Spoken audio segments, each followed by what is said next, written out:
విడుమొరటోడు అని వాళ్ళు వీళ్ళు ఎన్నెన్ని అన్న పసి పిల్లవాడు నవ్వాడు.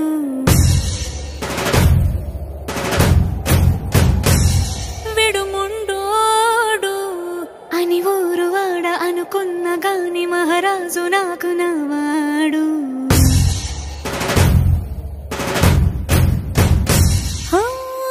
మాట పెడుసైనా మనసులో వెన్న రాయిలా ఉన్నవాడిలోన దేవుడెవరికి తెలుసును నాకన్నా. సూసేకి అగ్గిరవ్వ మాదిరే ఉంటాడు.